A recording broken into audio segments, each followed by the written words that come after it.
हाथ जोड़कर माफी मांगता हूँ कि जो भी गलती हुई हो जाने अनजाने में उसके लिए हमें क्षमा करें। एक दिन के लिए साधारण कारावास का दंड दिया जाए। Have you ever seen a state assembly turning into a court with speaker acting as a judge on the proceedings in the assembly? Well, this happened recently when Parliamentary Affairs Minister Suresh Khanna moved a resolution in the UP Assembly for punishing 6 officers in almost 2-decade-old case. The case was of MLA Salil Vishnoi, who was heading a delegation to stage a protest at the DC office and was lathi charged by the police, after which he had suffered a fractured leg. After almost 2 decades of the case, the assembly reopened the case and punished 6 policemen with a day's imprisonment. And we had a word with our legal expert on how can this be possible. Let's see what he has to say. और आखिरकार हम 64 years कह सकते हैं कि करीब इतने वर्षों बाद एक बार फिर से हमने उत्तर प्रदेश की विधानसभा में यही स्थिति थी कि विधानसभा के विशेषाधिकार हनन के मामले में 5 जो कह सकते हैं अधिकारियों को वहाँ बुलाया गया, उन्होंने माफ़ी मांगी और उनको 1 दिन की सज़ा दी गई।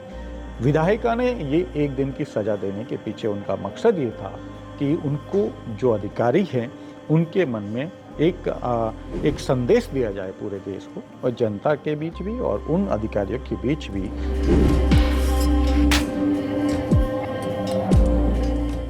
अगर आप उत्तर प्रदेश में अभी विधानसभा में जो फिलहाल जो पूरी कार्रवाई हुई उस चीज़ को देखें तो सबसे पहले इस कार्रवाई के लिए सभी दलों से उनकी राय मांगी गई थी और उसमें अधिकांश सपा को छोड़ के अधिकांश दलों ने ये कहा था कि कार्रवाई और इस मामले में आगे बढ़ा जाना चाहिए। सबसे पहले जिस व्यक्ति को या अगर पूरी संस्था के खिलाफ भी कोई बात कही गई है या उस संस्था के किसी सदस्य के खिलाफ बात कही गई है तो सबसे पहले ये बात उस विधानसभा या उस सदन के अध्यक्ष के सामने लाई जाती है।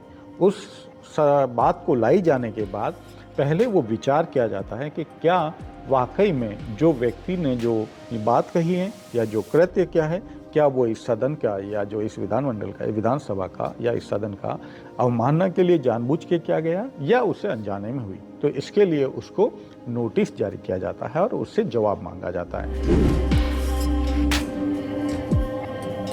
सबसे पहले इसकी आज़ादी के बाद इस मामले में सबसे पहले उत्तर प्रदेश का ही मामला आया था, जिसमें यहाँ मामला बढ़ता उससे पहले ही प्रधानमंत्री जो तत्कालीन प्रधानमंत्री पंडित जवाहरलाल नेहरू तक को इसमें इंटरफेयर करना पड़ा था।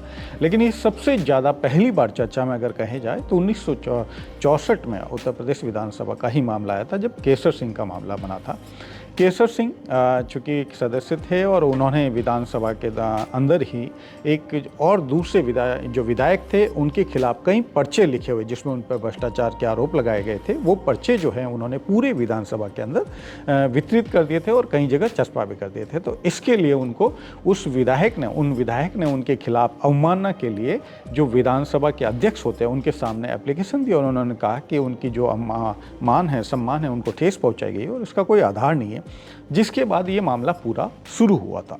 इस मामले में कह सकते हैं कि पहली बार देश में किसी विधायिका ने एक विधानसभा को कह सकते हैं कोर्ट के रूप में तब्दील किया था।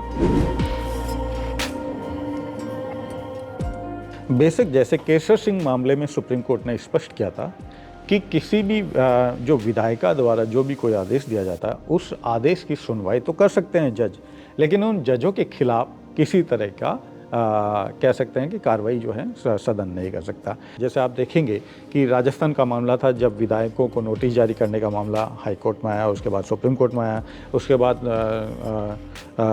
मणिपुर का मामला था, उसके बाद आंध्र प्रदेश विधानसभा का मामला था जब ऐसे ही मामले में एक अधिकारी को अवमानना की। तो ये सभी मामले कहीं न कहीं अदालतों में आए हैं।